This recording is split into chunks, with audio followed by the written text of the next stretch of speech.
reviens seul et sans armes. Il y a 20 ans, tu avais des compagnons qui, eux, ne revinrent pas, mais saurais-tu l'expliquer si tu convoques l'Assemblée? Je ne la convoquerai pas. Les hommes sont des moutons qui suivent le plus fort. Mais qui sont les prétendants? Je pense que nous aurons à redouter surtout Antinoos et Eurymaque. Ah oui? Ils sont bien jeunes. Il y a 20 ans, ils l'étaient. Ouais. Tu as raison. Et qui encore? Mélantéeus, Amphinomos... Ctésippos. Et Amphimédon, c'est le fils de Mélanéeus. Je vois. En tout, combien sont-ils? Seulement de Samé? Une dizaine. Ils sont nombreux, Ulysse. Trop nombreux. Nul ne doit connaître ma présence ici. Et ma mère? Non. Même pas elle.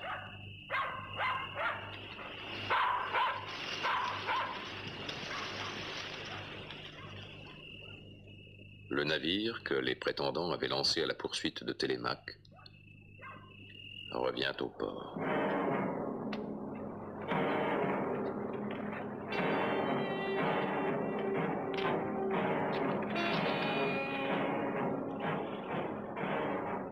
Il a dû prendre une autre route.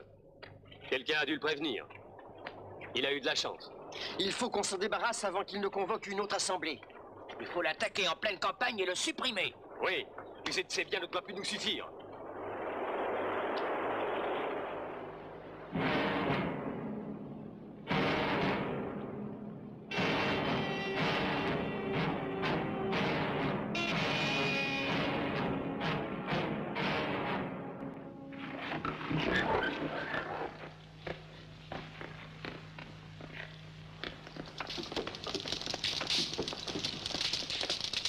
Quand elle apprend l'arrivée imminente des prétendants, Pénélope décide de les précéder dans la grande salle du palais.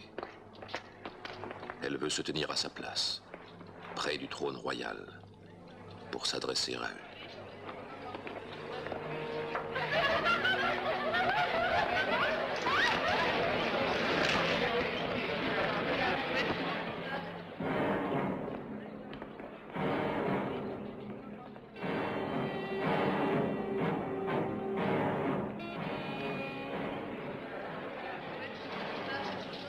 Qu'avez-vous fait de mon fils? De ton fils? J'ai vu son navire au port. Je le croyais ici. Je te demande où il est. Je ne sais pas. Prends-tu pour son garde? Je connais tes projets, Antinoos. Tu es mal renseigné. J'ai vu ton père s'agenouiller devant le roi jadis. Au milieu de cette salle, je l'ai vu implorant grâce et protection. Et Ulysse, ce jour-là, lui a sauvé la vie. Et tu viens comploter contre le fils d'Ulysse, hein? C'est cela. Quitte ce palais. Tu es aussi lâche qu'il était ton père. Personne ne complote contre la vie de ton fils, Pénélope. Et tant que je serai vivant, je veillerai sur lui et le protégerai. Télémaque. Télémaque est de retour. Pénélope se précipite à la rencontre de son fils. Elle le serre dans ses bras et l'embrasse son visage en répétant « Tu es là, Télémaque, douce lumière de mes jours ». Théoclymène se présente à son tour au palais. Les servantes s'empressent de laver les deux hommes et de les frotter d'huile.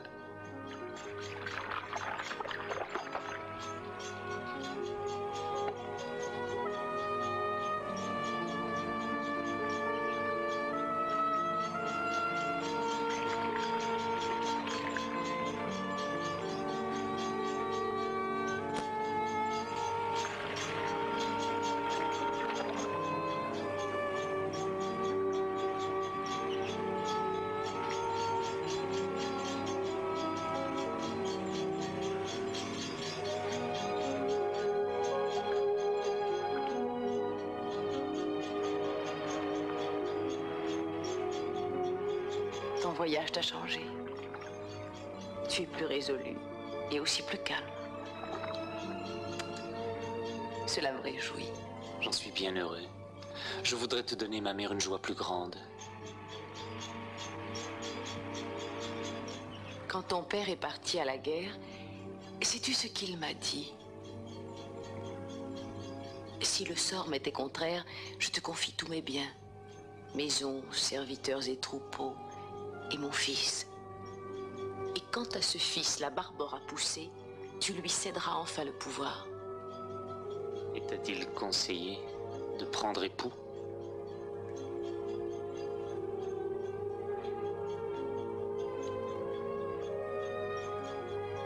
Tu connais cet étranger? Tu dis qu'il s'appelle Théoclymène? Il arrive d'Argos. Il m'a demandé l'hospitalité à mon bord lorsqu'à Pylos je me suis embarqué. Il a commis un meurtre. Pourquoi avoir accepté à ton bord un assassin? C'est un devin. Il m'a conseillé d'aborder sur l'autre rive. C'est peut-être à lui que je dois d'être en vie.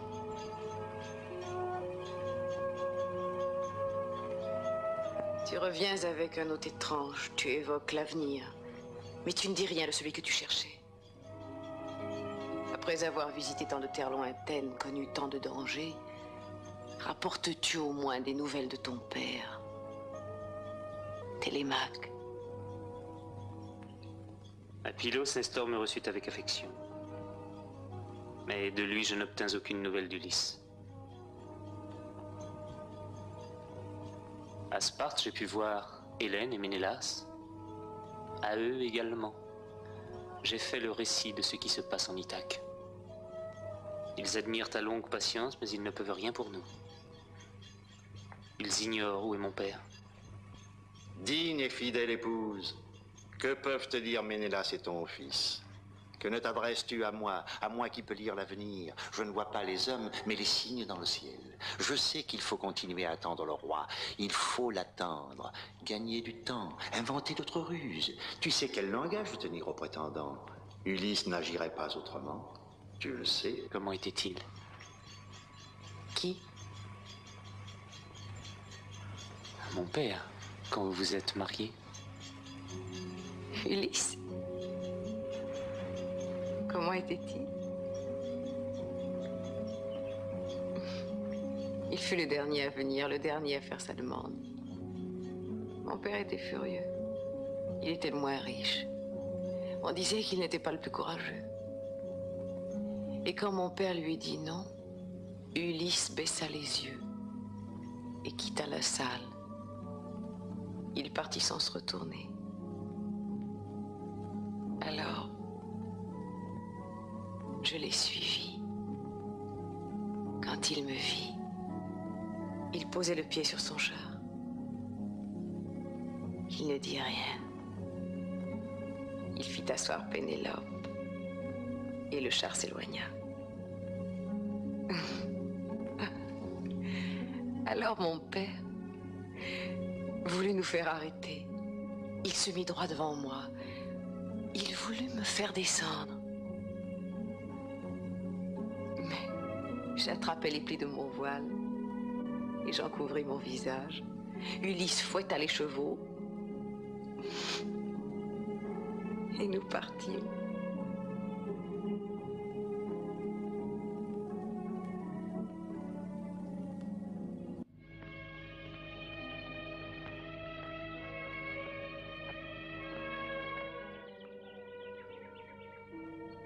Ulysse et Eumée ont pris le chemin de la ville.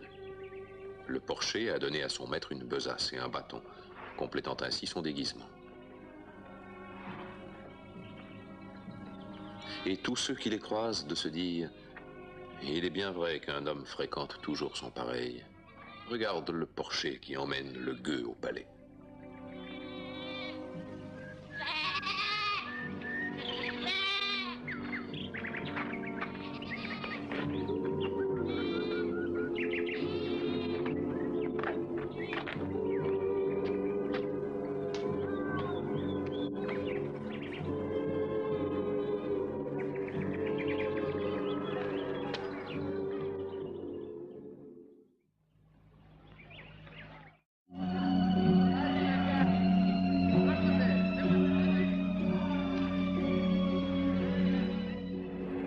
Soudainement transformée, Pénélope. Quelle grâce sur ce visage. Qui donc a stimulé le sang de ta beauté? Tu mens. S'il rend un hommage à ta beauté, reine, si comme chacun de nous il loue ta grâce, pourquoi mentirait-il? Il t'admire. Et nous tous t'admirons. Ma beauté est partie quand mon époux m'a quitté. Et pourquoi, Pénélope, serions-nous donc ici? Pas pour moi. La déesse Athéna l'avait rendue plus belle encore, Silence, mes amis! plus grande, Pénélope va parler! Silence! plus blanche que l'ivoire taillé. La coutume en Ithaque veut qu'un homme bien né, lorsqu'il espère épouser une femme, lui apporte lui-même les présents de fiançailles, au lieu d'user des biens de celle qu'il convoite. Quelle ruse est cela? Veux-tu gagner du temps de nouvelles manières? Nous ne te croyons plus. Bientôt, tu pourras mesurer la trempe de nos âmes. S'il te plaît d'être comblé par chacun de nous d'offrandes pour les noces, ce soir même nous te les apporterons. Mais sois-en certaine, cette maison nous ne la quitterons pas avant que tu n'aies enfin fait ton choix. Plus belle encore. La déesse l'avait rendue plus belle et plus majestueuse aussi. Compagnon, demain Pénélope choisira le nouveau roi. Plus blanche que l'ivoire taillé. En attendant, profitons de l'hospitalité de la reine. Mais elle ne voulut pas que Pénélope reconnût ce mari tellement désiré. Pourtant, sur le seuil du palais, il venait d'arriver. Et ses yeux sur chaque chose se fixaient. La joie et la douleur se partageaient son cœur. Je m'arrête là. Il vaut mieux qu'on ne te voie pas avec moi. Les princes connaissent ma fidélité envers toi et prennent un malin plaisir à m'humilier. Je ne veux pas qu'ils t'insultent parce que tu es avec moi.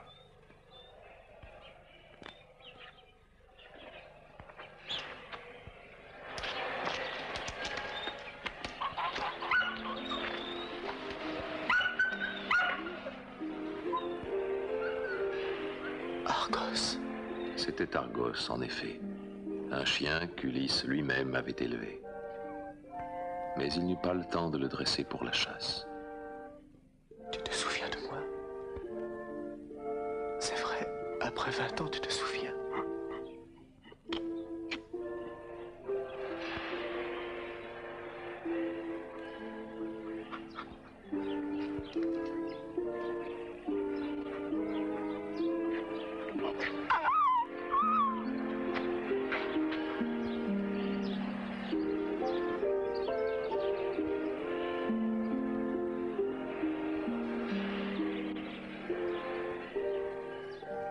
Argos eut le temps de reconnaître son maître avant de mourir.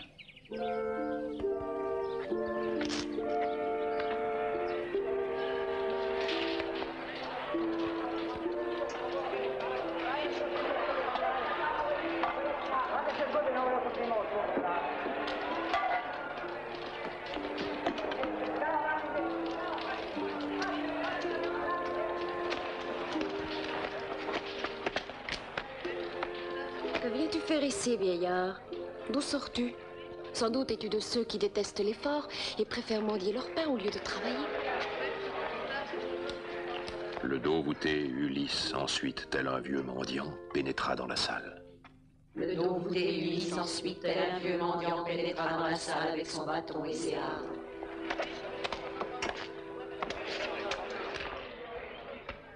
Euryclée, donne du pain au mendiant. S'il en redemande, porte-lui une miche. Il pourra en manger autant qu'il lui plaira. Télémaque t'envoie ceci, vieillard. Que Zeus lui soit clément, servante. Merci pour ce pain. Voici qu'Athéna, venue près du fils de Laërte, Ulysse, le pousse à ramasser les restes de chaque prétendant, afin qu'il voie lui-même qui était juste et qui était injuste, bien que malgré cela, tous soient promis à la mort.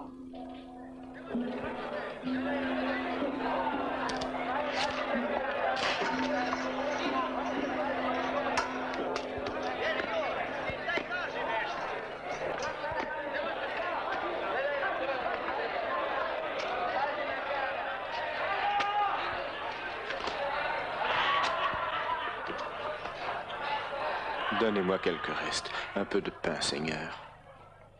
Mais qui est-ce? Un peu de charité, je vous en prie.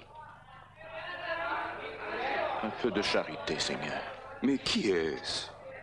Jamais je ne l'ai vu. D'où peut-il venir? Tous lui paraissent très jeunes. Ulysse regarde un à un ces jeunes gens, vivant dans l'insouciance, se demandant lequel d'entre eux pourrait échapper à sa vengeance.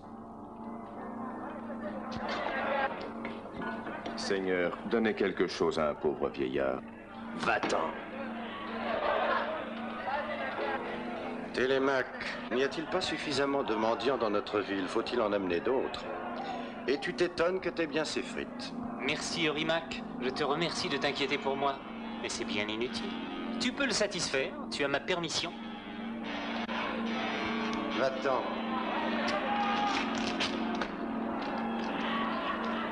Un peu de charité, je vous en prie. Merci, merci. Que Zeus vous récompense, noble prince.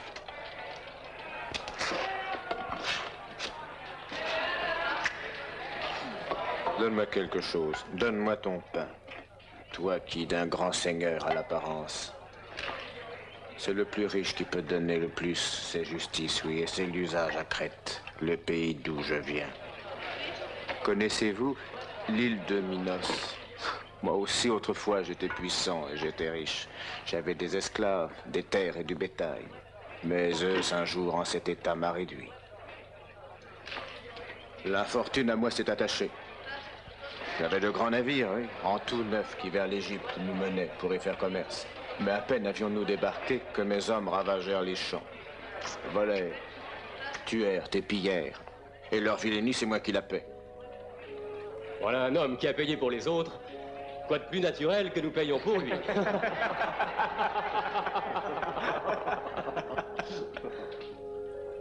Tu es Antinos. Tu es l'un de ces princes au cœur de pierre qui ne donnent rien à personne, qui veulent garder tout ce qu'ils ont, sans même faire l'aumône d'un paquet de sel ou d'un morceau de pain, n'hésitant pas pourtant à festoyer avec les richesses des autres.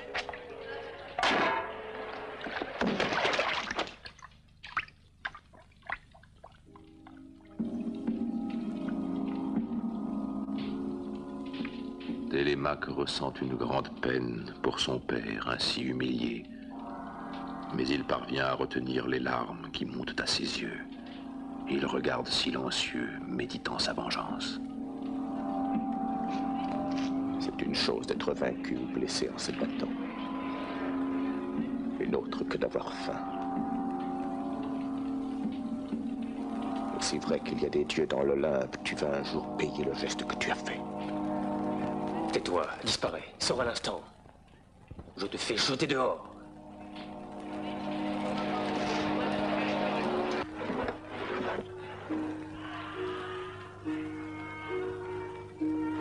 Un étranger vient de nous arriver. J'ai fait un rêve étrange cette nuit. 20 oies belles et grasses picoraient dans la grange à foin quand soudain un aigle immense des collines avoisinantes a plongé. Ce n'est pas un mendiant. Il arrive des terres lointaines. Et le rapace d'un seul coup s'est jeté sur elle. L'une après l'autre leur a brisé le cou. Quel est ce présage? Pénélope va donc interroger l'étranger qui vient d'arriver à Ithaque.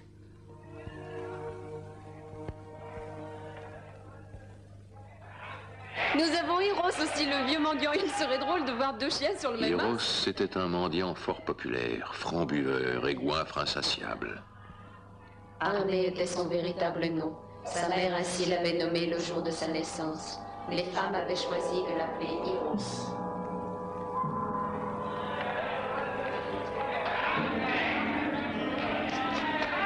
Et qui est celui-là? Qui ose en ma présence prendre la place qui m'est due? Va-t'en vite si tu veux éviter les points d'Eros, misérable.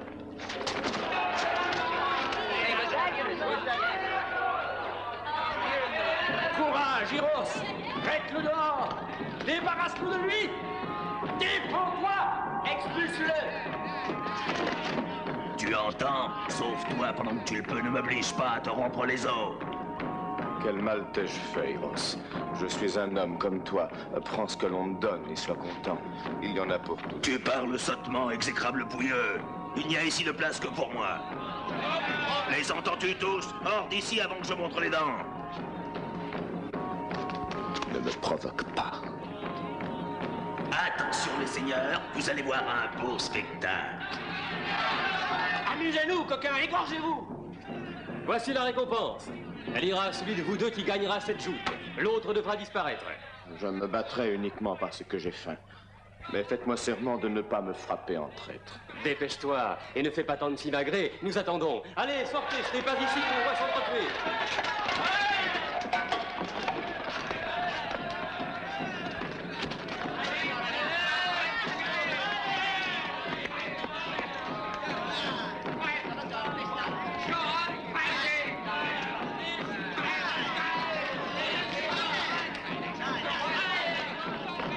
Commencez à lutter, bouffon. Alors Ulysse retroussa ses haillons sur ses hanches. Mais découvrant ses cuisses aux muscles allongés, il fit apparaître ses larges épaules et sa poitrine et ses bras vigoureux. Et bientôt Athéna s'en vint auprès de lui et redonna à ses membres leur vigueur, à ses muscles leur souplesse.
Ulysse lui porte un coup si violent sous l'oreille que l'os se brise.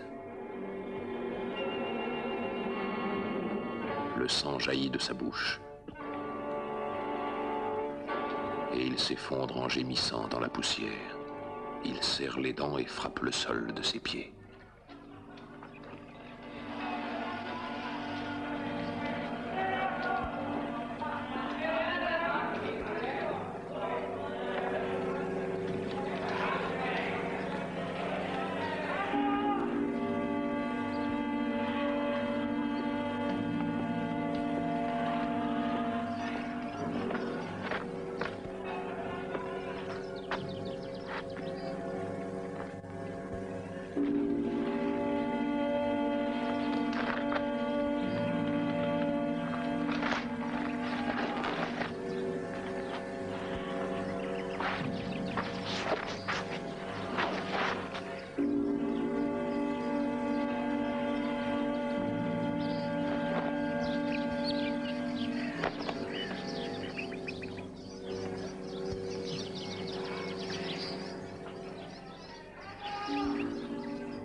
Ulysse est pris d'une grande pitié pour Iros. Il lui dit doucement: « Reste désormais assis à cette place. Chasse du seuil de la maison les chiens et les pourceaux. Ne te prends plus pour le roi des mendiants. Un misérable reste un misérable. » Cela t'appartient.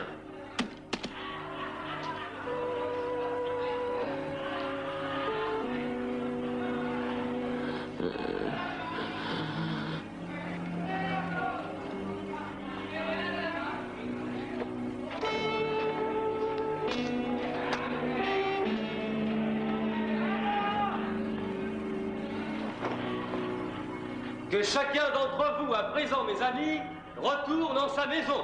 La reine a réclamé de nous les présents de fiançailles. Ce soir même, chacun enverra le sien. Ne la faisons point languir. Elle est, paraît-il, si impatiente de faire son choix.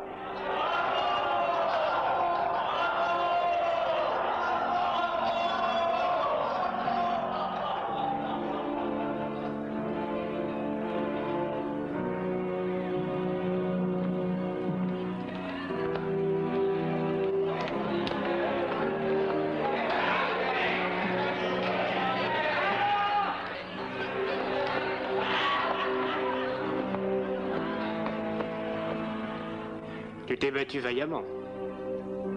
Merci. Tu es Amphinomos, fils de Knossos, n'est-ce pas? Ton père, je l'ai connu quand, pour la guerre, je suis parti. Mais écoute la vie d'un vieil homme, mon fils. Rien autant que l'homme n'est sujet au malheur. Inconscient est celui qui pense que les champs seront pour toujours verdoyants, ignorant que d'un jour sur l'autre, tout peut changer. Oui, tu vois ces seigneurs, par exemple. Ils ont l'air, en juger par leur comportement, de penser que jamais la vengeance ne viendra. Mais que dis-tu là, toi, pauvre fou? Hein, le mendiant joue aussi les devins. Quitte très vite les abords de ce palais et n'y reviens plus. Viens avec moi, ma maîtresse veut te parler, viens. Maintenant? Oui, maintenant.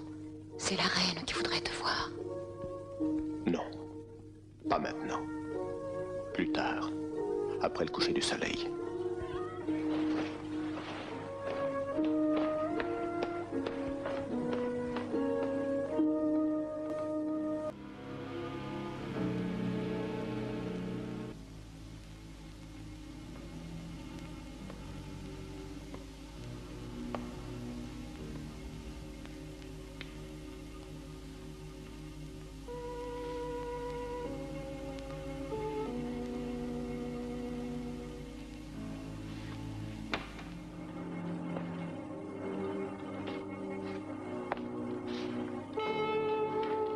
Antinos, Léocrite, Eurymaque. Allez, venez, vite, venez.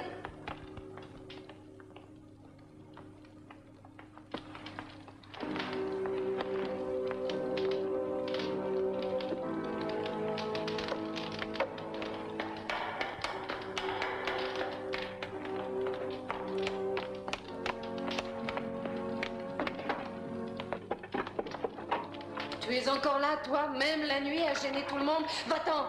Va-t'en ou c'est à moi que tu auras affaire.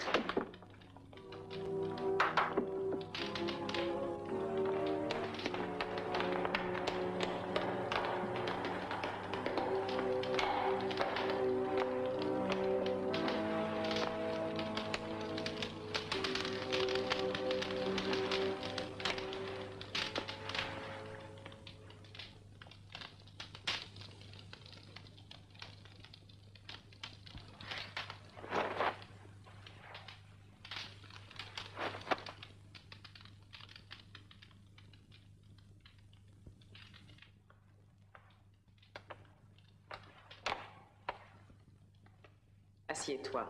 Je voudrais te parler. M'asseoir devant toi?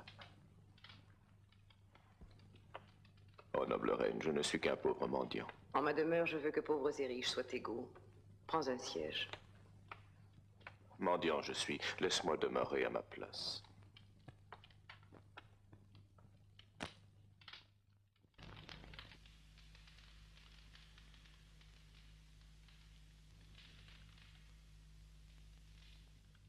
Qui es-tu?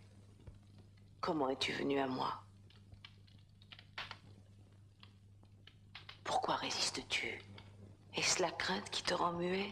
Parle-moi. Les souffrances sur ton visage se lisent. Dans ce palais, on te respectera. Je connais la douleur. Moi aussi, je souffre. Ulysse a grand-peine à retenir ses larmes.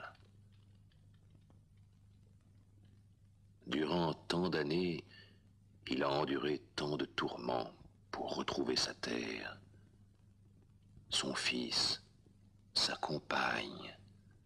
Et il est là devant elle, sans pouvoir rien dire, rien faire, parce qu'il n'est pas temps encore.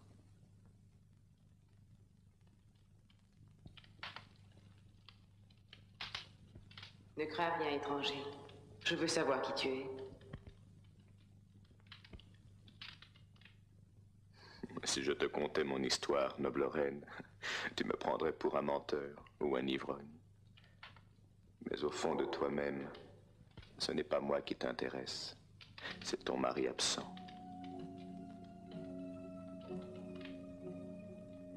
J'ai vu Ulysse. Oui, je l'ai vu.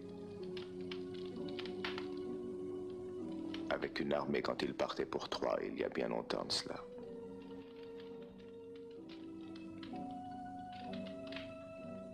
Si tu as vu Ulysse, donne-moi une preuve. Ne te souviens-tu pas? Il y a bien des années, plus de 20 ans, c'est loin.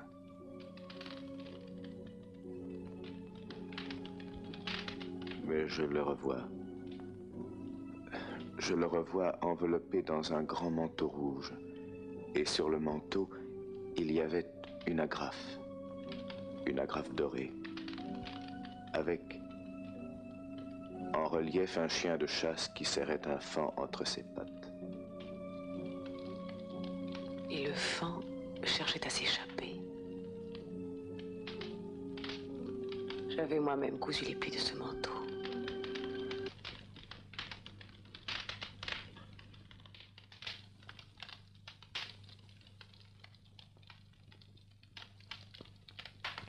Étranger.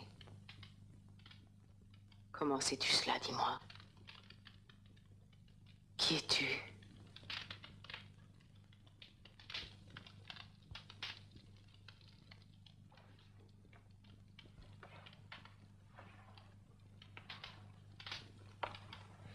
Je suis Aïton, la ville où je suis né est celle de Inossos.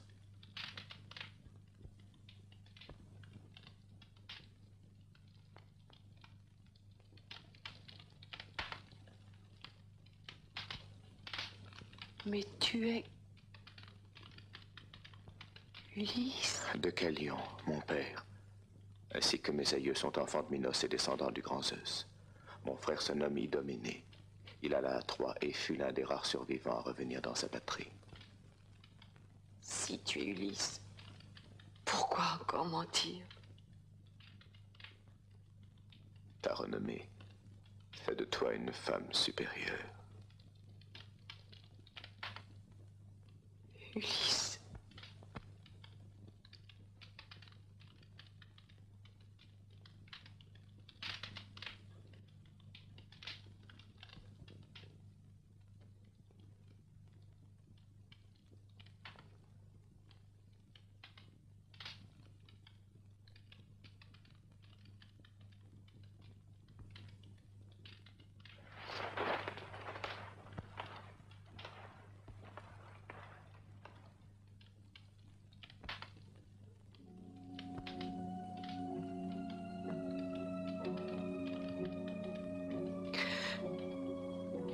Je veux que tu restes dans ce palais. Je vais faire préparer ta couche. Euryclée, prends bien soin de notre hôte. Ce n'est pas un mendiant, c'est Aïton de Inossos. Il était roi autrefois. Il a le même âge que ton maître. Mais le malheur vieillit et ride le visage.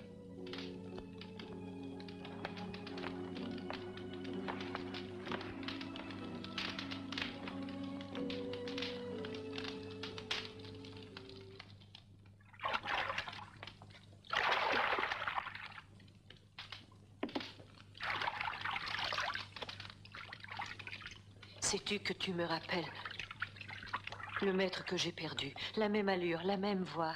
Je sais, on me l'a dit parfois. Maître adoré, mon cher maître, que ta vieille servante pleure. Où es-tu maintenant? Où es-tu? Peut-être dans une maison comme celle-ci, à demander la charité, un morceau de pain, et où on t'humilie et t'offense. Des servantes le maltraitent peut-être ainsi qu'elles t'ont maltraité, toi, ici. Elle reconnaît alors la cicatrice qu'un sanglier avait faite à Ulysse alors qu'il était encore tout enfant. Ulysse, Ulysse, c'est toi, mon maître.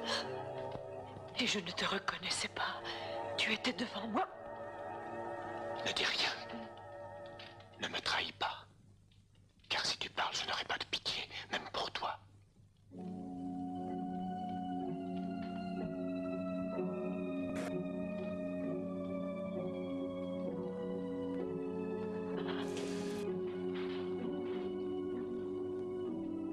Toi qui sembles si avisé et si prudent, étranger, Éclaire-moi de tes conseils. Dis-moi.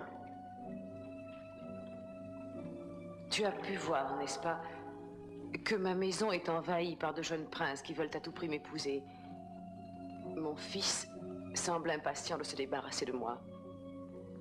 Que faut-il que je fasse? Patientez. Ulysse reviendra. Il fera justice.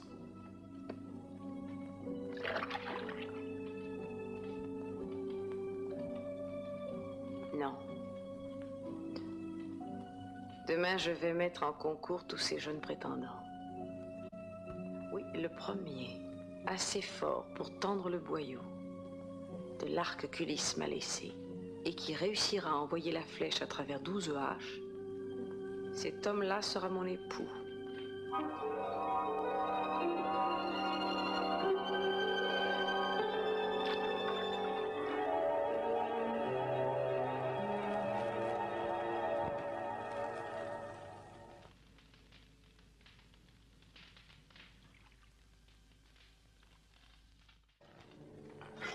Le père et le fils cachaient leurs armes lorsqu'un rayon de lumière perça des nuages pour leur montrer le chemin. Avant que Télémaque ne s'en étonne, Ulysse dit « Ne pose pas de questions, mon fils, et fais confiance aux dieux. »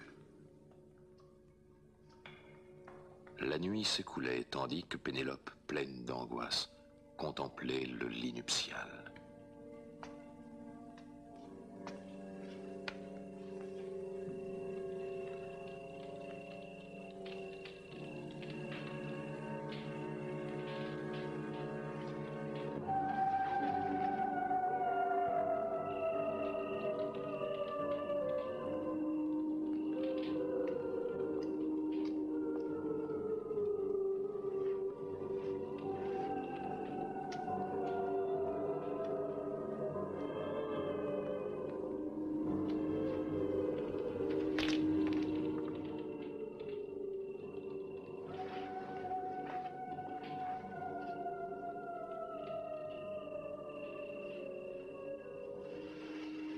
Artémis, fille de Zeus, transperce-moi d'une flèche ou fais que le vent et la tempête m'emportent sur des sentiers de brouillard. Fais-moi mourir, Artémis. Ulysse devine ce qu'elle se dit en elle-même. Il est troublé. Il croit que sa fidèle épouse, l'ayant reconnue, est à son chevet. Il ne dort pas encore, car entre tous les mortels, il est le plus triste, le plus malheureux. Désormais, dans sa propre demeure, il n'est plus qu'un étranger.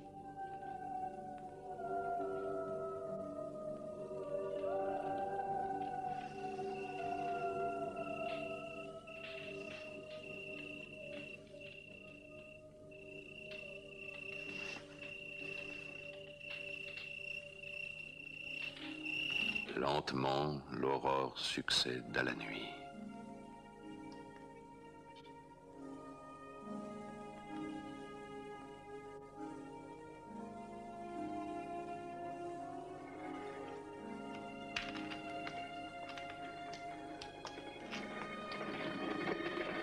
Et si, aux ordres de la déesse qui en ma patrie m'a reconduit, je dois obéir, Zeus, je t'en supplie, que quelqu'un de ma maison pousse un cri, ou qu'au dehors, un signe apparaisse.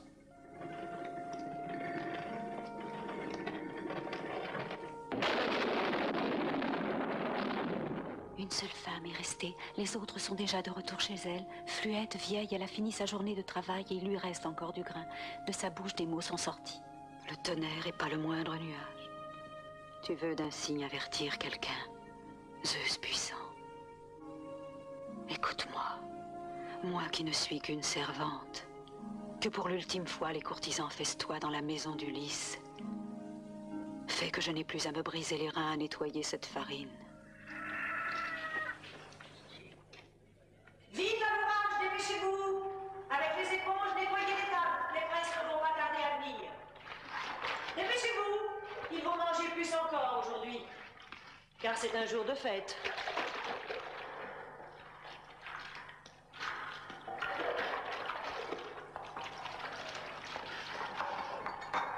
Euryclée, qu'as-tu fait pour honorer notre hôte? Peu et mal, mais je ne suis pas fautive. Il n'a pas voulu d'un lit, il s'est endormi dans une couverture. Nous lui avons donné une peau de bœuf pour se couvrir.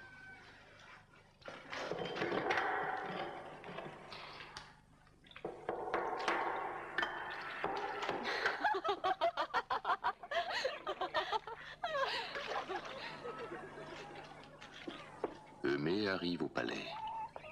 Comme Euryclée et Télémaque, il ne lui est pas encore permis d'appeler Ulysse par son nom.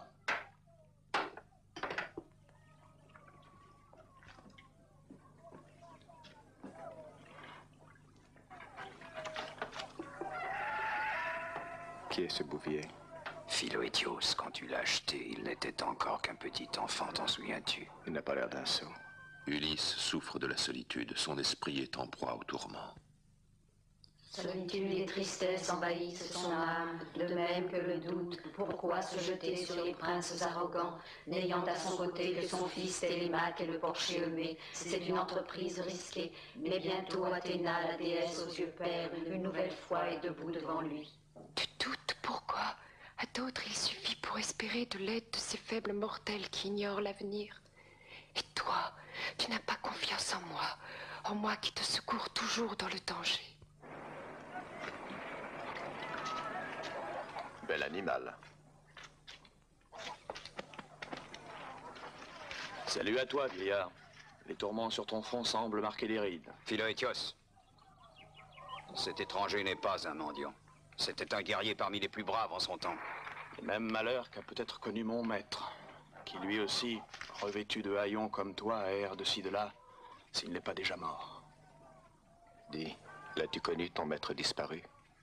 Je ne m'en souviens plus. C'est naturel. Il était très jeune quand Ulysse lui a confié un troupeau à garder. Mais je te le déclare, Ulysse n'aurait vraiment pas pu mieux choisir. Nul homme ne pouvait mieux soigner chèvre et pourceau que Philoétios. J'en suis heureux. J'ai en toi grande confiance. Je vais te dire un secret. Ton maître Ulysse va bientôt reparaître. Quand va-t-il revenir? Ne crie pas.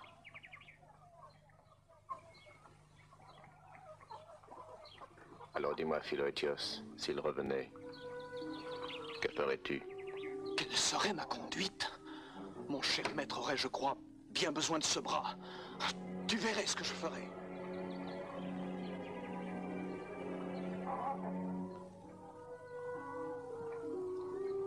Comme chaque matin, les prétendants arrivent au palais.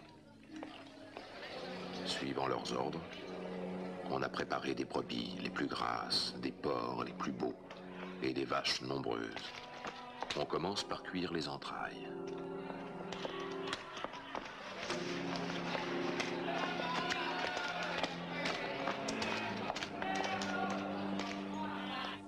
Les viandes sont rôties, le pain distribué, on verse le vin dans les coupes. Les princes se jettent sur la nourriture. Le superbe festin commence dans la joie. Ulysse observe sans rien dire. Mais l'amertume et le désir de vengeance grandissent dans son cœur.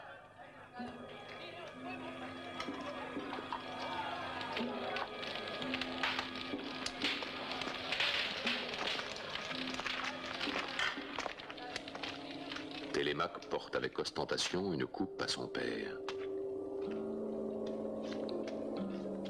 Ulysse se lève et, poussé par Athéna, va provoquer les princes.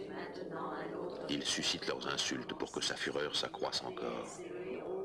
Très vite, l'un des prétendants se pique au jeu. C'est Stésippos, un jeune prince hautain et ombrageux qui vient de l'île de Samé. L'hôte a reçu l'accueil que l'on doit aux hôtes.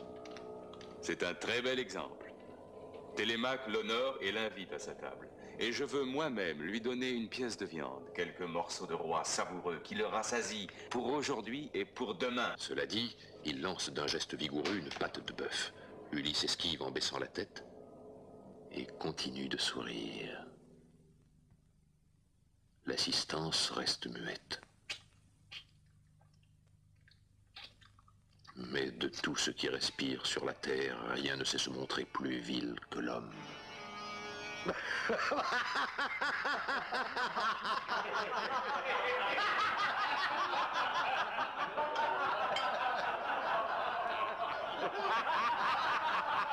Ils sont tous pris d'un rire inextinguible. La déesse Athéna a obscurci leurs esprits.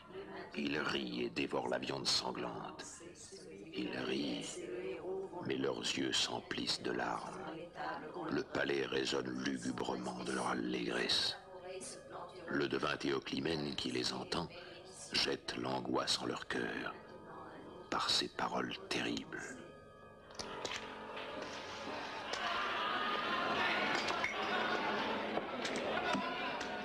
Misérables insensés, vous devriez pleurer. Ne devinez-vous pas la disgrâce qui sur vos têtes fragiles plane? Avez-vous les yeux complètement enveloppés de ténèbres? Je vois les murs éclaboussés de sang. Je vois la cour peuplée d'ombres. Les ombres qui descendent aux royaumes obscurs. À jamais. Le soleil s'est éteint. La nuit messagère de la mort étend ses voiles sur tout. Encore un fou. Guidons-le au plus vite vers la porte, que ces stupides paroles ne nous encombrent plus. Télémaque sait choisir ses invités. Un fou et un mendiant. Écoute, Télémaque, je suis de bon conseil. Charge ce fou et ce mendiant sur les barres d'un navire et tu les vends comme esclaves. Je suis sûr qu'on te les achèterait tout de suite. Et à bon prix. Sache que je n'ai que faire de tes plaisanteries. Et apprends que je n'accepte de conseil de personne. Si ce n'est de ma mère la reine. Et plus jamais je ne veux entendre d'impertinence. Je sais que tu rêves de me tuer. Tu peux continuer de rêver à cela. Ce que je ne peux tolérer à ce jour, ce sont tes vexations à l'égard de mes hôtes. Je ne suis plus un enfant, Eurymaque. Tu t'en apercevras. Ah, je l'avais oublié, cet insolent jeune homme. Par malheur, Zeus ne nous a pas aidés. Il parle haut, Télémaque. Il parle fort. Ce ne sont là que paroles, cependant. N'y prenez donc pas garde. Et pourtant, tu les avais prévenus, Théoclymène. S'ils avaient écouté ta voix, ils auraient pu se sauver. Mais ils sont restés sourds. Ils ont savouré ce plantureux festin et apprécié les mets délicieux qui leur furent servis. Mais maintenant, un autre festin pour eux va commencer, celui que la déesse et le héros vont leur offrir. Bien différentes seront les tables qu'on leur dressera.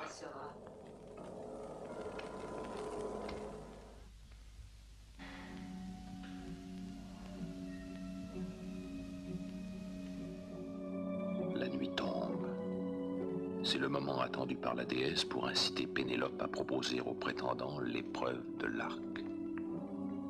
C'est une arme puissante, offerte à Ulysse par un hôte de passage il y a 20 ans.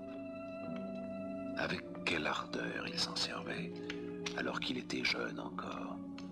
Aujourd'hui, Pénélope le voit fatigué, vieilli prématurément. Elle songe qu'il est seul face à ses ennemis.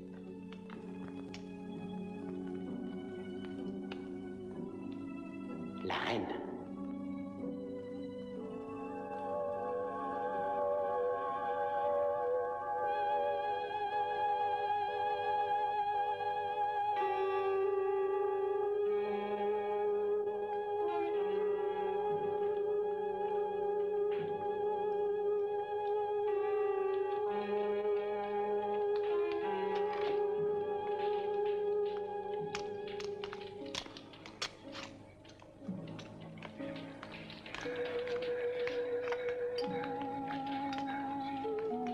Chacun comprend immédiatement que les paroles qu'elle va prononcer seront décisives.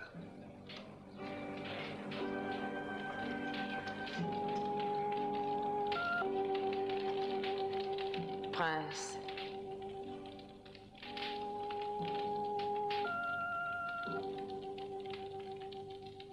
je vous propose une épreuve.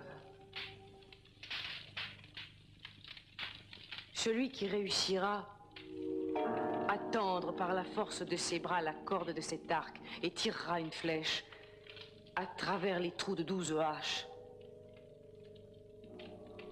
Cet homme-là est celui que j'épouserai.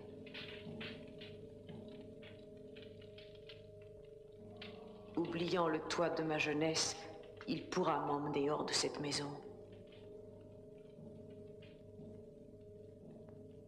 Et deviendra roi d'Ithaque. Aimé!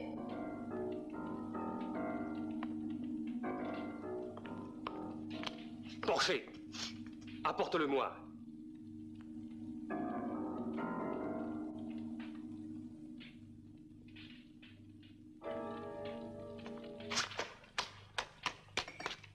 Allons, venez, prince, prenez cet arc, la récompense est devant vous. La femme la plus pure qui soit sur la terre des Achéens. Mais vous le savez bien, quel besoin ai-je de louer ma mère devant vous? Ma parole, Zeus a brouillé mon esprit. Ma mère dit qu'elle sera la compagne d'un autre homme. Et moi, je ris et je m'amuse comme un sot. Je veux, moi aussi, concourir avec vous. Et si je réussis à tendre l'arc, ma mère ainsi pourra rester en ce palais. Au lieu de suivre l'un de vous, elle restera avec son fils, le vainqueur de l'épreuve. Ayant parlé, Télémaque prit l'arc entre ses mains juvéniles, et puis il essaya de le tendre vainement.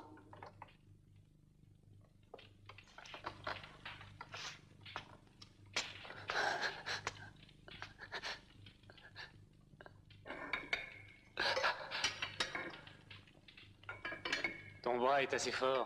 Essaye, Antinos.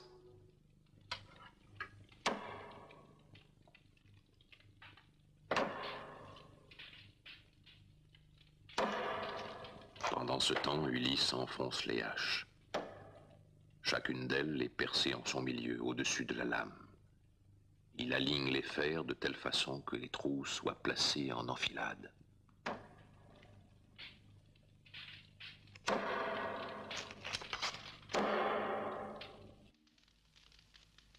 Placez-vous l'un après l'autre bien en file, ainsi qu'on sert les plats, mes seigneurs. En commençant par toi, Iodès. Iodès est le seul à désapprouver l'arrogance des autres princes. Bien sûr, il convoite aussi la main de la reine. Mais il aime Pénélope et espère en son cœur qu'elle choisira un jour de le suivre et de lui donner une descendance, puisqu'Ulysse semble à jamais disparu. Le voile. Au moment de tendre l'arc d'Ulysse, Iodès sent ses forces l'abandonner. Ses mains glissent, ses muscles se détendent. Il comprend qu'il lui faudra choisir une autre Achéenne pour lui porter les cadeaux de noces. Il ne sait pas qu'Ulysse décidera de son destin.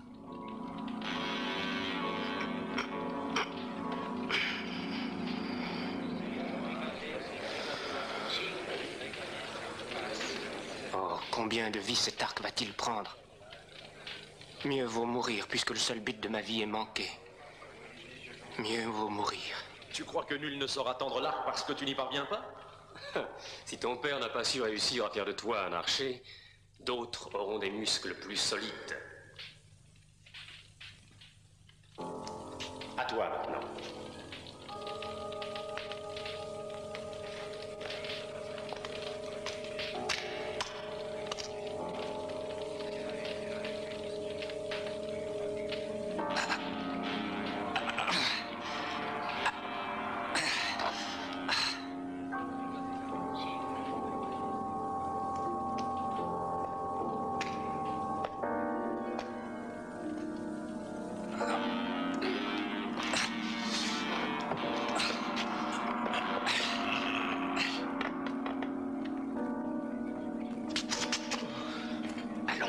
Si vous m'aidez à faire justice, vous vivrez ici avec moi comme mes fils.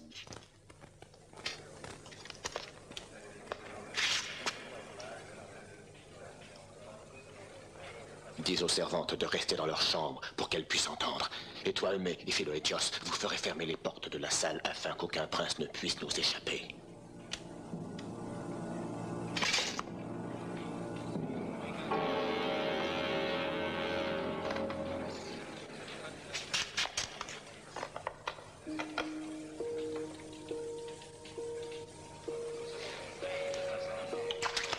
maintenant un autre L'un après l'autre, les princes essaient de tendre l'arc du roi d'Ithaque.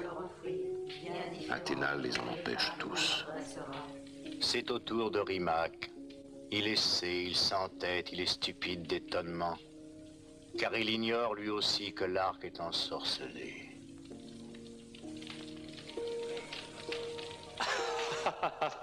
N'insiste pas, Eurymaque. Tes muscles défaillants t'enlèvent tout espoir. Oui, j'ai perdu, c'est vrai, mais réussiras-tu, Antinos? Essaie donc pour voir. Mes amis, il se fait tard, et demain nous avons la fête d'Apollon Archer.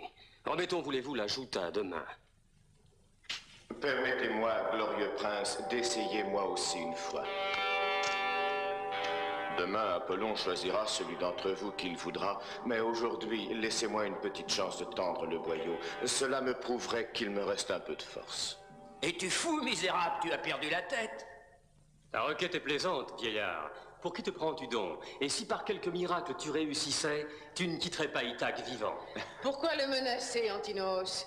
Crains-tu peut-être que l'étranger puisse gagner l'épreuve et m'épouser? C'est impossible, dame le reine. Il n'y a donc aucune raison de l'empêcher.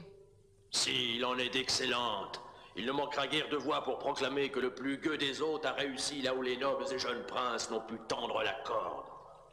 Eumée, porte l'arc à notre hôte. Les princes tenteront l'épreuve demain, et jusqu'à demain, c'est moi qui ordonne en ces lieux.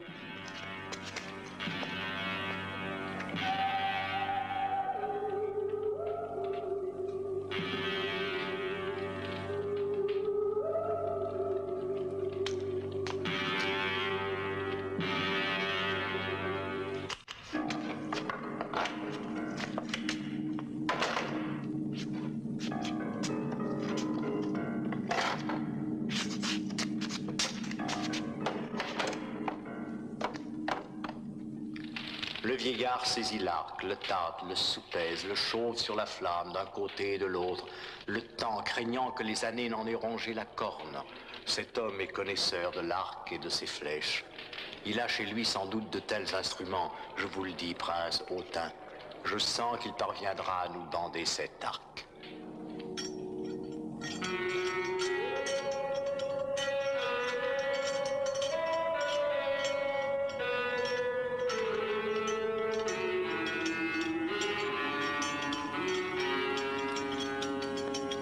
Comme je le fais avec ma cithare, il tend de ses mains misérables la corde de son arme.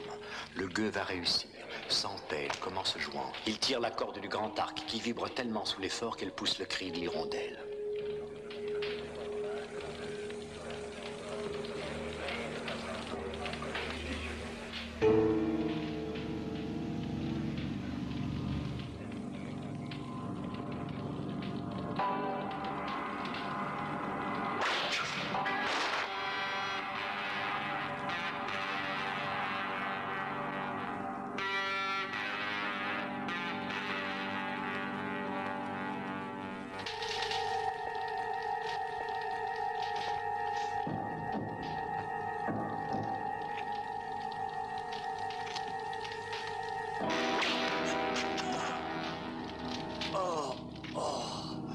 Il est fou.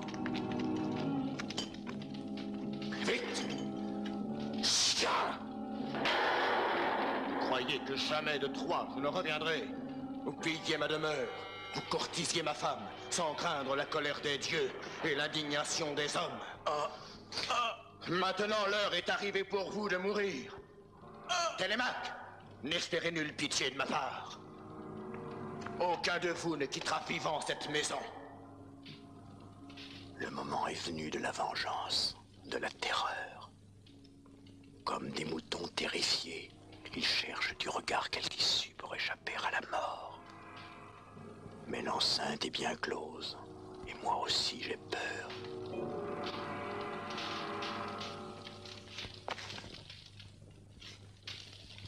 S'il est vrai que tu es Ulysse, ce bon roi revenu à Ithaque, ton courroux est fort juste. Mais vois donc ce gisant, le fourbe qui causa ces exactions est mort tout à l'heure. Antinos est mort, le responsable qui machinait ce mariage. Il voulait le pouvoir, devenir souverain d'Ithaque après avoir tué ton fils. Mais nous rembourserons ce que nous avons bu et mangé chez toi. Que voulez-vous me rendre, Rimac? Nous te donnerons chacun l'amende de 20 bœufs, et du bronze, et de l'or. Tout ce que tu voudras, Ulysse. Je n'ai que faire des biens que vous m'offrez. Je veux ta vie, Rimac. Je veux toutes vos vies.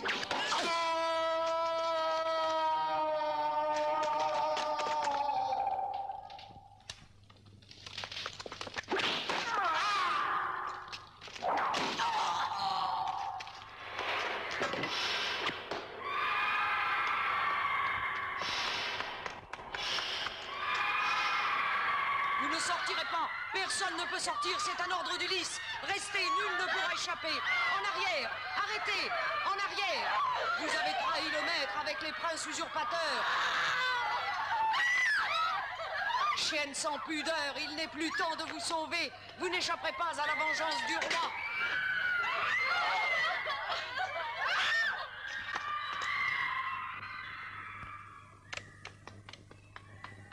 Ouvrez les portes! Laissez-nous sortir! Ouvrez les portes! Ouvrez les portes!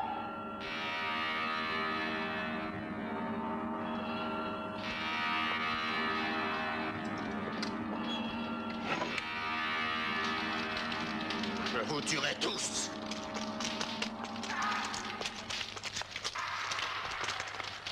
Allez-vous vous montrer? Venez donc.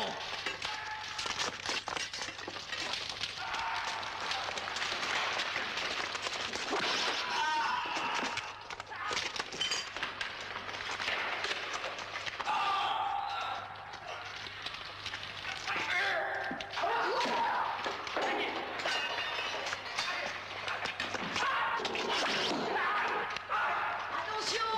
Attention! C'était ta dernière flèche, Ulysse. Arrête!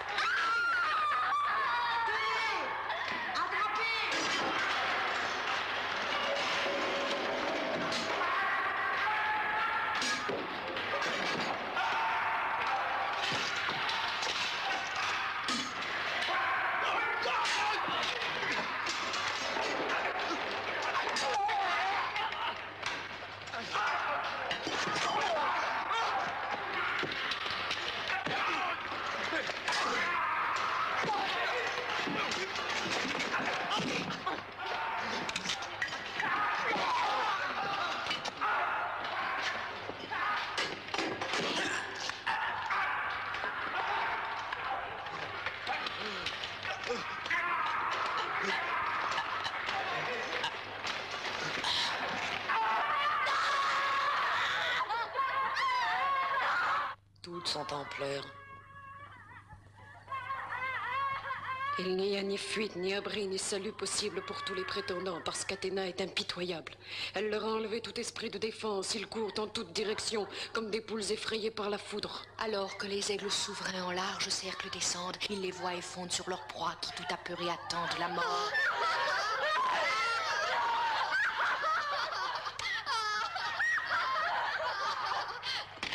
Silence, voulez-vous?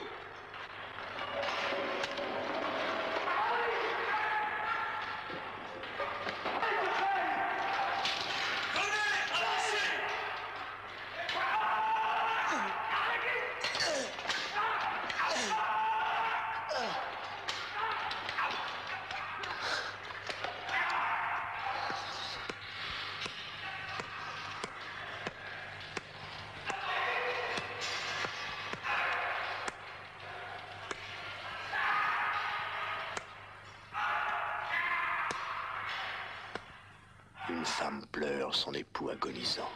Une femme s'agenouille et sanglote, tout à son désespoir, le cœur déchiré. Et Ulysse s'arrête, étonné de l'ampleur de sa vengeance. Arrête-toi, Télémaque. Assez. Il est près de Mentor, l'ami de son père. N'aurais-tu plus la force et le courage que tu montras lorsque tu combattais pour Hélène? Et ce n'est pas celui qui fut l'ami de son père, mais Athéna prenant l'aspect de Mentor. Que fais-tu à l'heure où tu reprends possession de ta maison? Tu pleures? Il faut que tu sois grand, fort. Je serai inflexible, oui. Impitoyable! Allez, Philaetios, délichez-les! Il faut les tuer tous!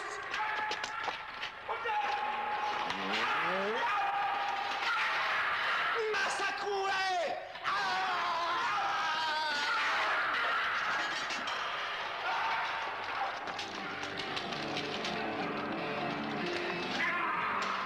Combien de fois les dieux nous ont-ils avertis que le dévouement et la fidélité des hommes étaient choses que l'on doit honorer sans cesse? Et c'est trop tard que vous comprenez qu'il est dangereux d'en faire fi.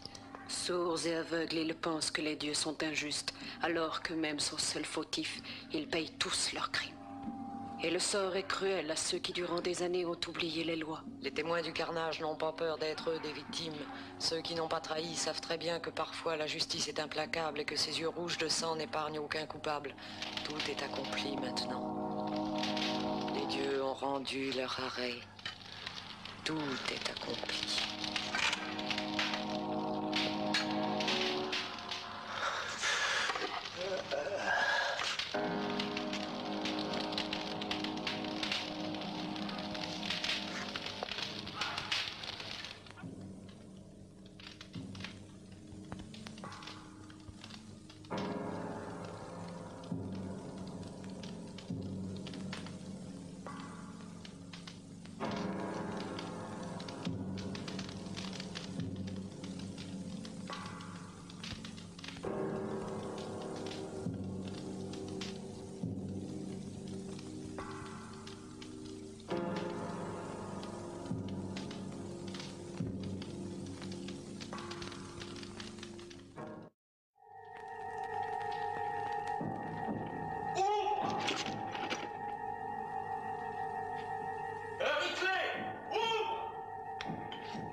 Ulysse promène son regard sur l'immense salle pour découvrir qui a échappé au massacre.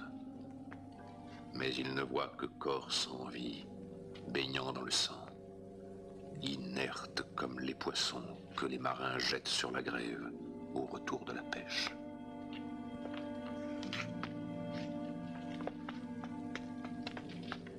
Non, pas lui. Épargne le poète. J'ai vu de mes yeux vus ta vengeance.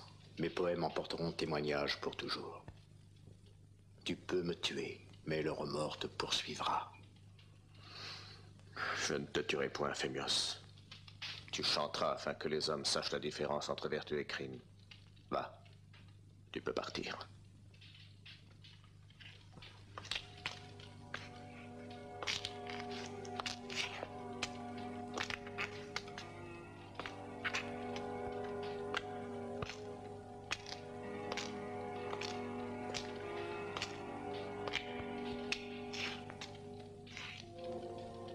Télémaque, ainsi s'achève la première besogne. Nous avons dû tuer de jeunes hommes les plus nobles d'Ithaque. Il le fallait. Il faut maintenant se préparer à affronter la colère et la haine de leur père et de leurs frères à tous. Ils voudront les venger. Gagnons du temps, le choc sera rude. Et pour l'heure, je suis bien fatigué pour faire face à leur colère.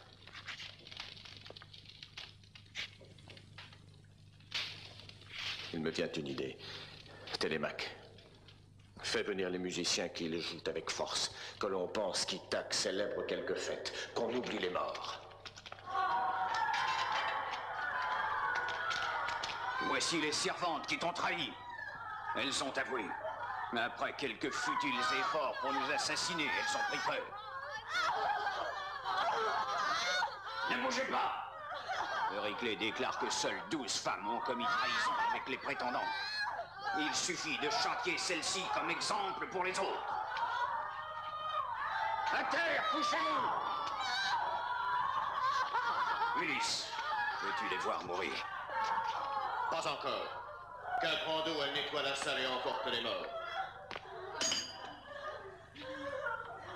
Philaetios, apporte du soufre afin de purifier la salle. Allez chez Pénélope lui faire le récit de ce qui s'est passé. Attendez un instant. Avant tout, fais du feu, mais... Cher enfant, il est de retour. Ton Ulysse! Ulysse est de retour.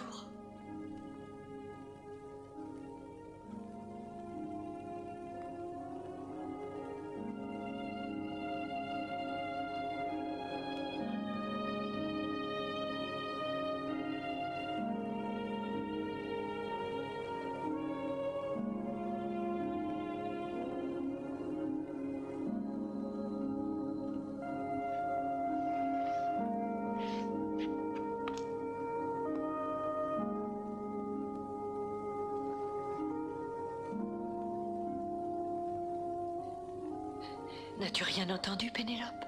Je suis venue t'apprendre qu'Ulysse est ici. Ulysse est parmi nous.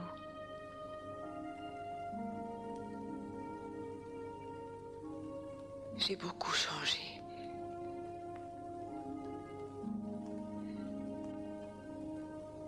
Je vais me vêtir. Aide-moi.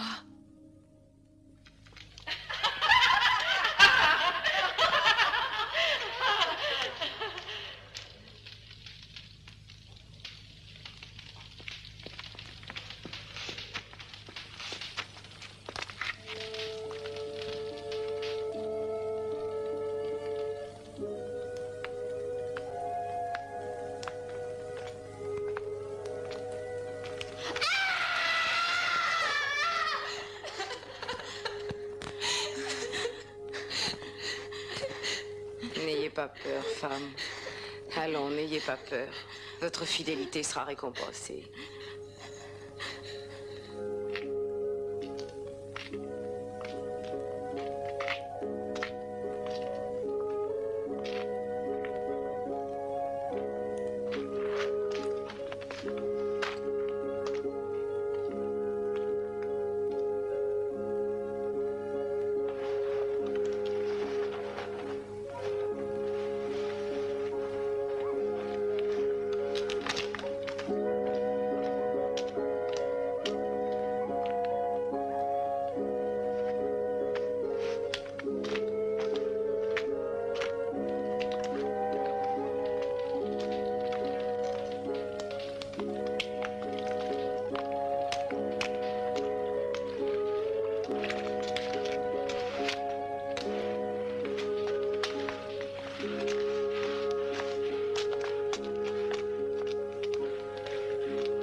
Entendez-vous ces bruits?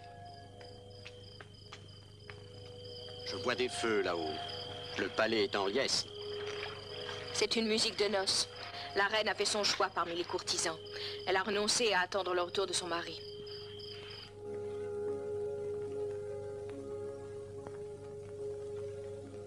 Je l'avais reconnu, mais de ses deux mains, il m'a fermé la bouche. Il m'aurait pris la vie si je l'avais trahi, Pénélope.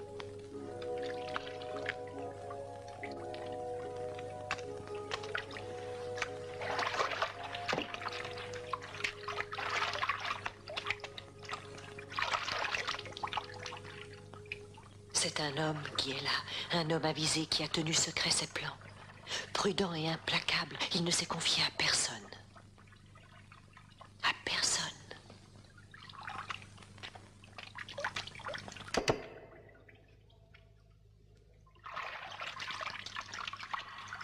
Comme celui qui, après une nuit de cauchemars peuplés, Se réveille au matin les yeux écarquillés. et aussitôt oublie les dangers.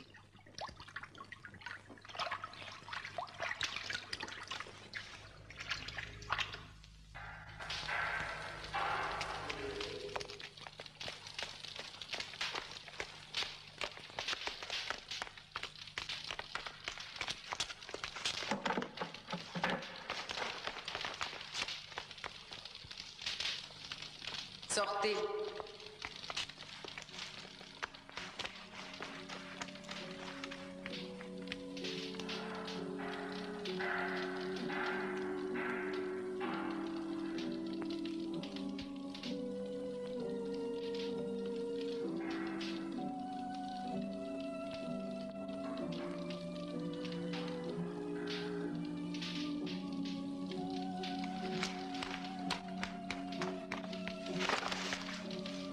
Tu es vivant.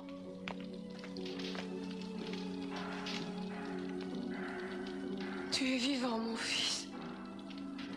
Oh. Mère, pourquoi ne te jettes-tu pas dans ses bras?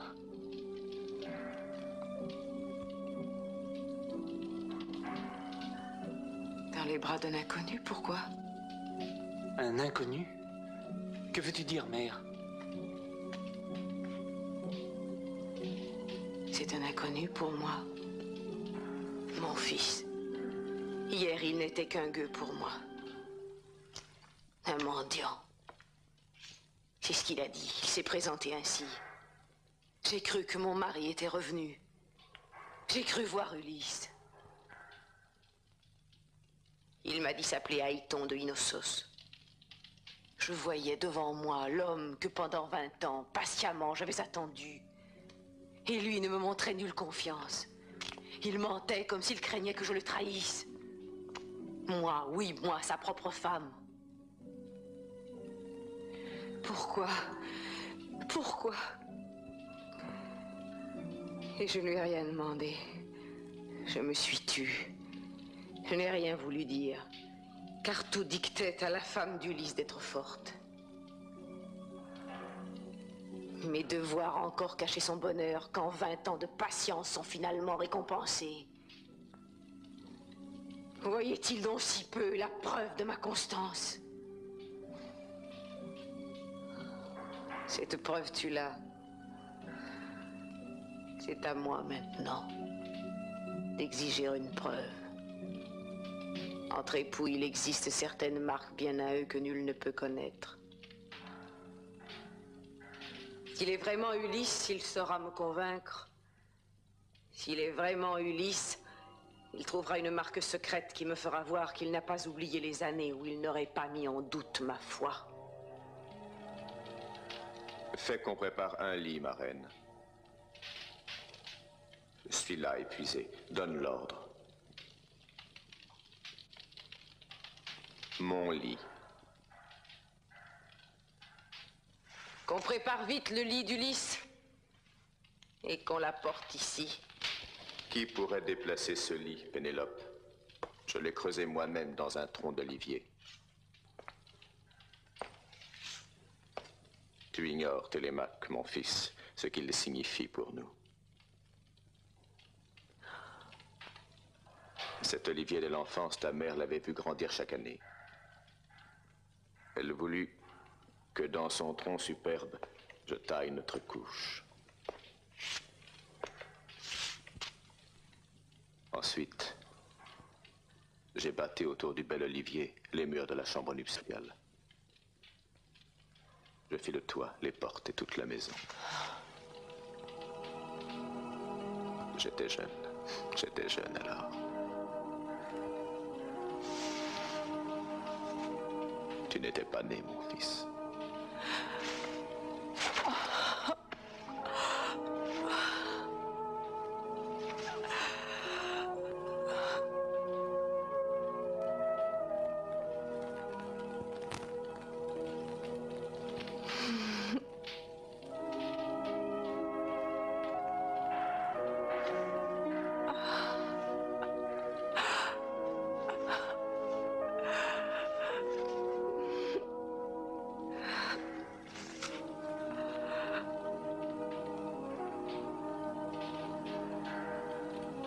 Les naufragés convoitent la terre ferme lorsque Poséidon, lançant à l'assaut ses vagues et ses tempêtes, a brisé leurs navires.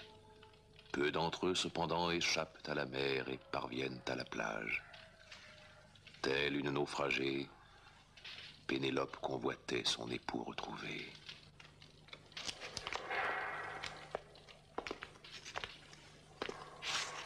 Ulysse, il te reste un autre devoir à accomplir. Il est à Ithaque, quelqu'un qui lui aussi t'a attendu longtemps, ton père. Va vers lui. Dans une vieille ferme, il vit avec ses serviteurs. Il n'est plus revenu au palais. Va maintenant. L'heure est propice au crépuscule. Quand les vieux songent à ceux qui ne sont plus.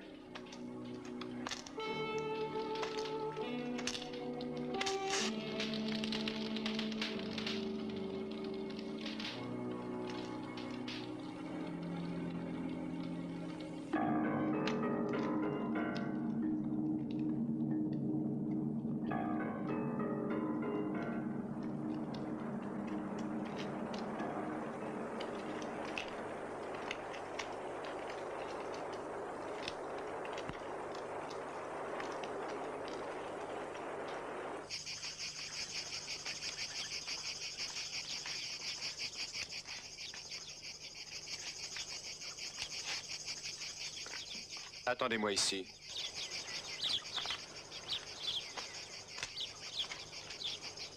Ton père, il est devenu vieux et triste à force de t'espérer. Dans la ville aujourd'hui, il ne veut plus descendre. Restant dans les champs avec les serviteurs, il vit tel un sauvage, sans autre compagnie. Il s'étend en hiver et dort à côté de l'âtre, et en été sur les feuilles d'olivier, en soupirant après la mort du lys affalé et sénile, et la nuit le surprend ainsi. Venez.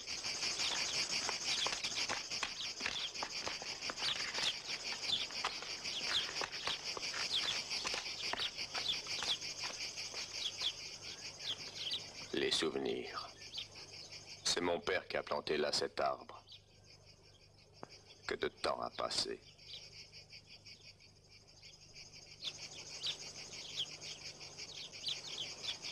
Oui. Mais s'il fallait le couper, eh bien je le ferais.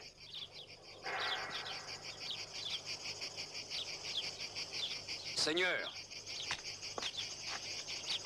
il n'y a personne. Je sais où il se trouve.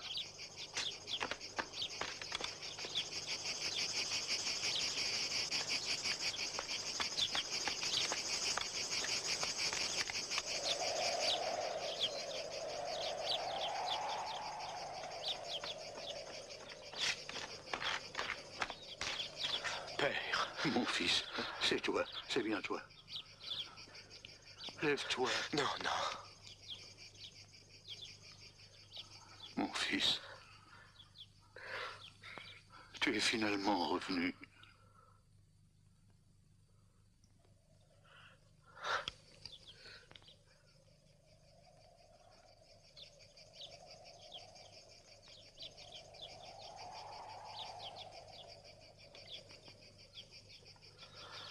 Oh, mon père, te voir ainsi, quelle tristesse.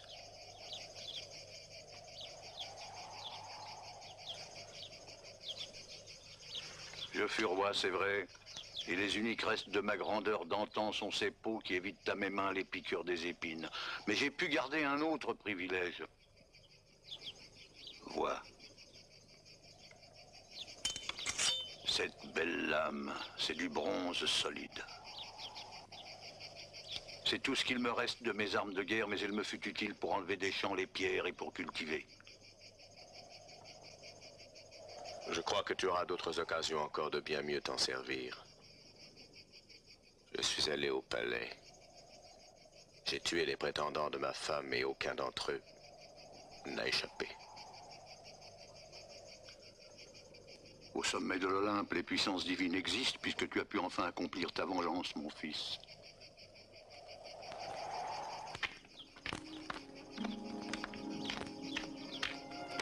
Les serviteurs préparent un bain pour Laerte.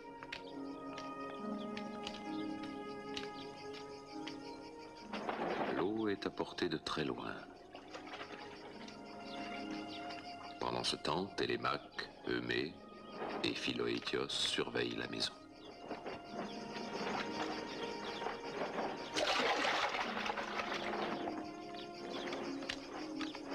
Père, tu en es maintenant réduit à vivre comme un serf.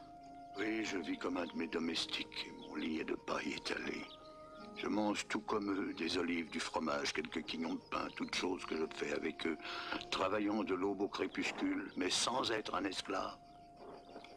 Le rôle qu'au palais on me réservait. Oui, je comprends le fond de ta pensée. C'est vrai, je n'aurais pas dû partir. Je ne suis pas demeuré avec ta femme Pénélope et ton fils, je les ai laissés se défendre seuls.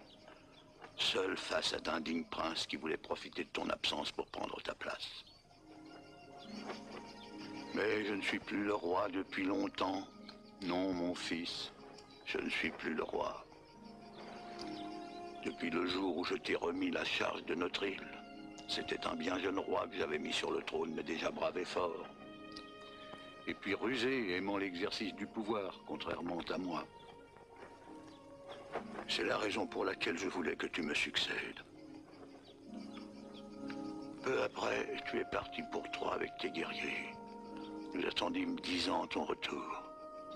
Le respect qu'avait le peuple pour toi garantit à la reine des années de paix et sa fidélité protégeait Télémaque aussi.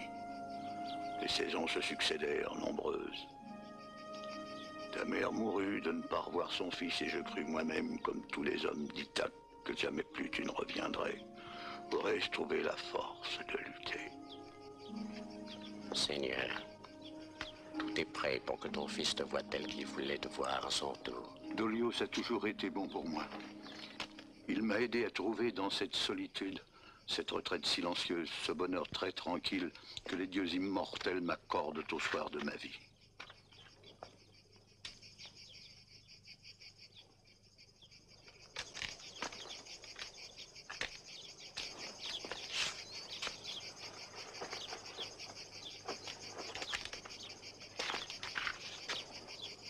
Père, tu as conservé ta tunique de roi.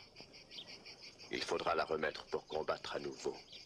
Le mauvais sort l'a ramené en notre île d'Ithaque. D'où vient-il? Maudite Pénélope qui a laissé l'illusion et l'espoir s'installer. C'est l'espoir qui a fait que nos fils l'ont courtisé. C'est l'illusion du succès. Il a débarqué de l'autre côté de l'île, près de la demeure du porcher. Les servantes l'ont vu arriver. Et son fils Télémaque a lui aussi pris pied sur la rive opposée en revenant de Pylos. Oui, certainement, on l'avait prévenu. Puis ils vinrent chez la reine. Ulysse était vêtu de haillons. Comme un mendiant, il s'appuyait sur un bâton. Personne ne savait bien sûr que c'était lui. Et tous nos jeunes gens se plurent à plaisanter le gueux ainsi qu'un quelconque mendiant. Mais lui, d'un cœur de fer, supporta toutes les insultes. Et enfin décida et le jour et l'heure. Avec Télémaque, son fils, il cacha les armes qui se trouvaient dans la salle. C'est alors que Pénélope, l'hypocrite femme, offrit aux courtisans d'être à celui qui parviendrait à tendre la corde d'un arc qui appartenait à Ulysse. Aucun des jeunes gens ne réussit à tendre l'arc de corne. Ulysse seul y parvint. Et se plantant devant eux avec mépris, tous il les regarda, et ensuite, lançant une première flèche, il frappa Antinos en pleine poitrine. Et puis les flèches voltigèrent, elles partaient dans tous sens, et tous ils s'effondraient l'un sur l'autre. Il les massacra tous. Ce n'était plus que pleurs et râles. Le sol fumait de sang. Il les a tous tués. Aucun ne fut épargné.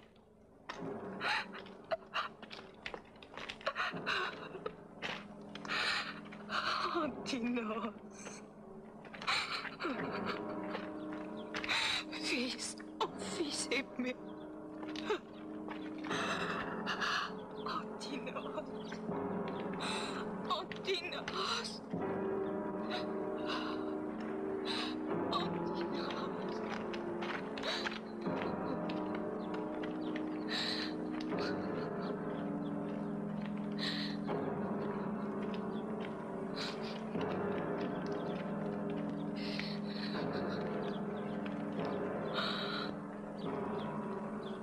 Les pères, les mères, les familles atterrées feront de belles funérailles et ils oublieront. Antinos. Antinos.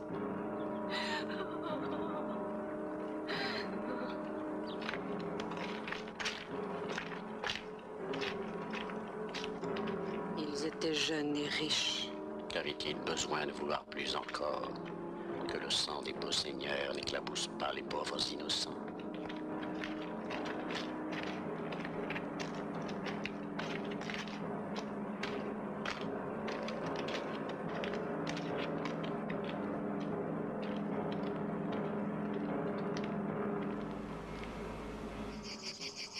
Tiens, père, reprends cette lame qui n'a que trop servi à creuser la terre. Il faut agir et prendre les devants. Mieux vaut dès maintenant affronter les pères avant que les parents ne leur viennent en aide. C'est aujourd'hui qu'il faut décider qui sera roi d'Ithaque. Jusqu'où veux-tu porter cette sombre querelle, Ulysse? Non, mon fils. Comprends le sens de mes paroles. Je n'ai pas peur, et cela tu le sais, Grande serait ma joie de retrouver le temps d'une bataille, l'ardeur de ma lointaine jeunesse. Et quelle mort plus belle et plus glorieuse pourrais-je souhaiter? Mais toi, sans l'aide de quiconque, tu as fait justice. Et la justice était de ton côté, le serait-elle encore si tu poursuis le combat? Les dieux t'ont protégé. Maintenant, il n'y a plus que silence autour de toi. Seigneur, pour venger l'honneur de ta maison, nous avons pris les armes et frappé les premiers. Serait-il juste de verser d'autres sangs? Ne serait-ce pas plutôt aux pères et aux frères de nos victimes de prendre leur glaive et de combattre pour venger leur mort? Propose-leur une paix loyale, et s'ils refusent, alors nous nous battrons. Attendons-les ici, Seigneur. Montrons-nous pacifiques. Nous éviterons d'inutiles carnages. Car peut-être accepteront-ils que tu rendes justice et que tu règnes à Nithak. Non.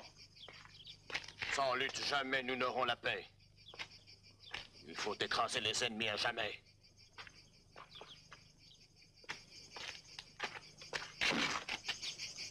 Vous devez vous venger, citoyens d'Ithak. Ce sont nos fils assassinés qui le veulent.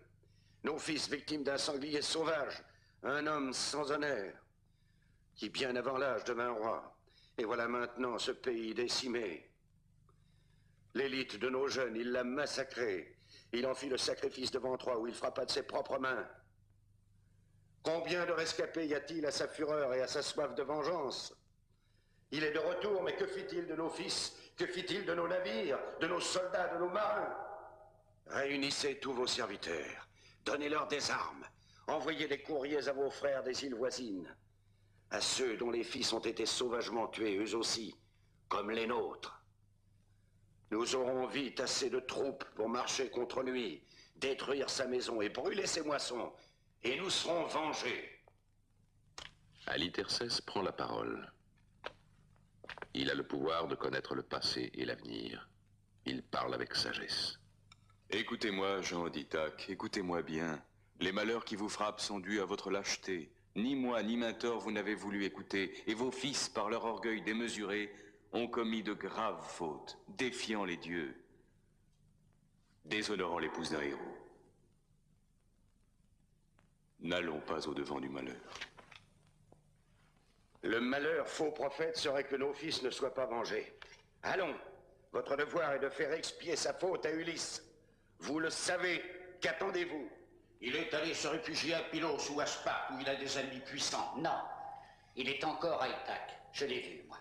Il allait vers la campagne avec Télémaque et 2 serviteurs, vers la vieille ferme où se trouve son père.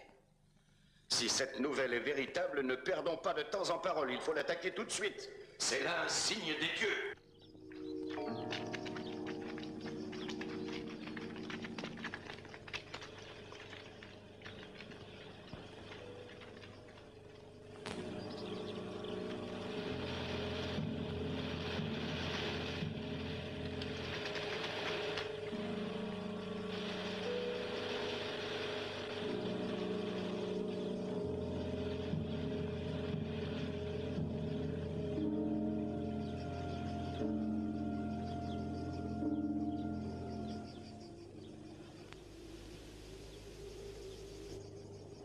Athéna dit à Zeus: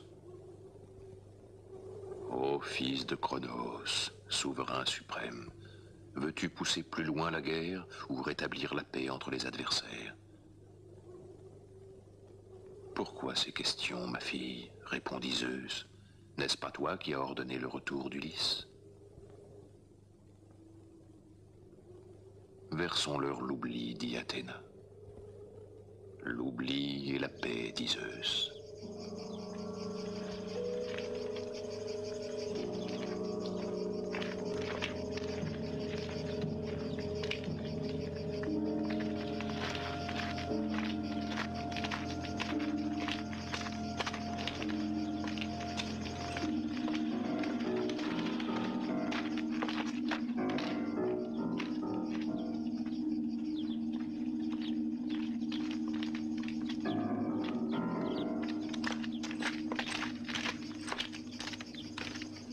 Arrête-toi, Laerte.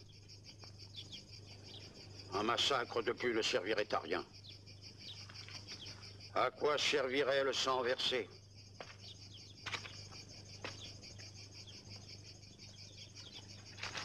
Je vous le dis à vous aussi. À quoi servirait le sang versé? Que la paix soit entre vous. La paix sur Ithaque, notre île. Offrez aux offensés réparation. Et vivez ensemble en paix.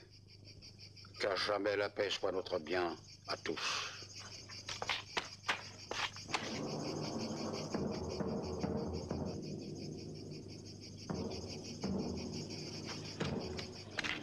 Vivez en paix désormais.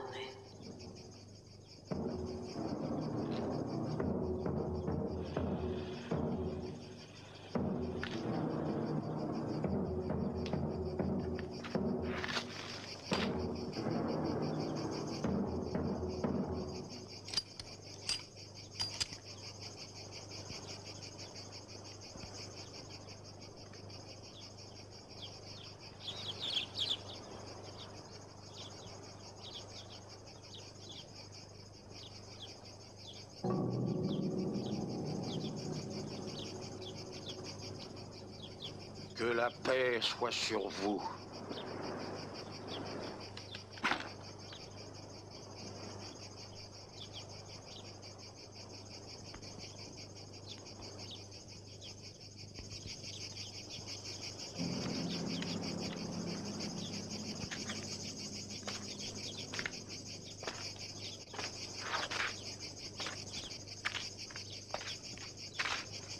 Athéna veille sur Pénélope. Elle lui procure un doux sommeil pendant qu'elle lisse son visage d'un baume d'ambroisie, la faisant plus belle encore, plus noble et plus altière, plus blanche que l'ivoire taillé.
C'est étrange.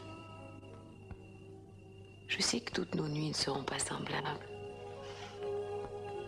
Et je n'en ressens pourtant nulle tristesse.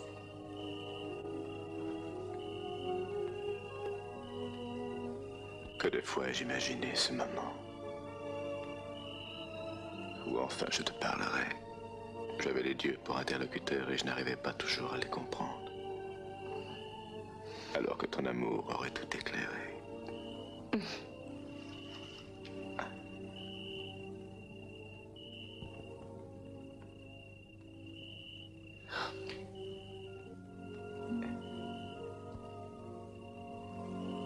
Chaque fois que tu le voudras, tu trouveras ta couche prête.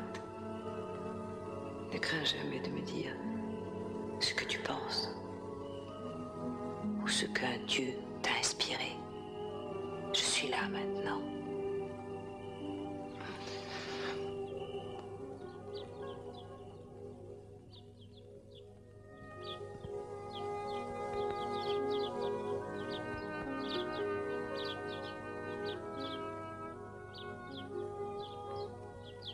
Bientôt, je le pense, je devrais reprendre la mer.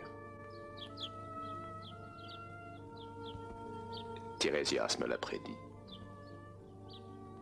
Tant que je n'aurai pas découvert une île dont les habitants n'ont jamais vu la mer, je n'aurai pas la paix.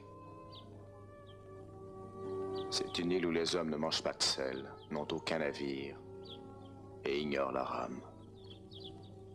C'est une île où la connaissance vient aux hommes sans effort. C'est là que je devrais planter un aviron en terre, faire des sacrifices à Poséidon souverain et je reviendrai. La mort un jour s'approchera de moi. Elle me trouvera ici, dans une sereine vieillesse, entourée de mon peuple heureux. Ainsi parla Tirésias. Sa prophétie un jour se réalisera.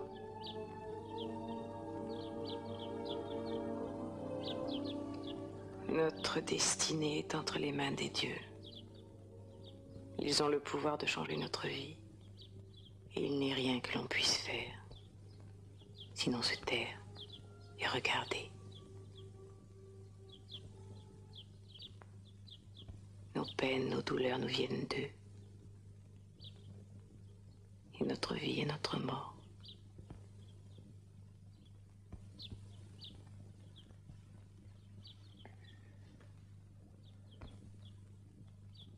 Ayant écouté les sages paroles de Pénélope, Athéna partit vers l'Olympe, où se trouve, dit-on, la demeure éternelle des dieux, où nulle tempête ne souffle, où nulle pluie ne mouille le sol,